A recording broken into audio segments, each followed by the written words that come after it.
Setting up Godaddy email on Android is very easy to do. Today I'm going to show you how to do it. Firstly, open your email application. If you haven't set up an account yet, skip to the next part. If you have already set up another account, tap the menu in the top left corner.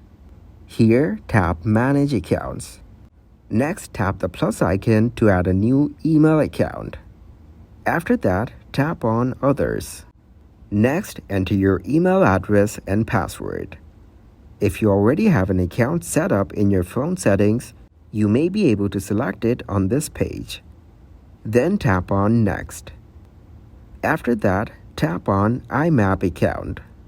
Here, complete or confirm these fields like email address, username, password, IMAP server security type and port, IMAP path prefix.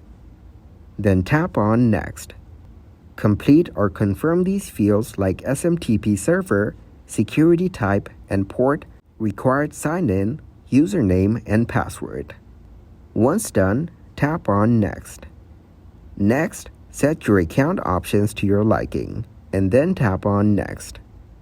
You may be given the option to give the account a name and to set your display name, which shows to others when they receive your email. Then tap on Done with Accounts and go to your inbox. Send yourself a test email to make sure everything is set up correctly.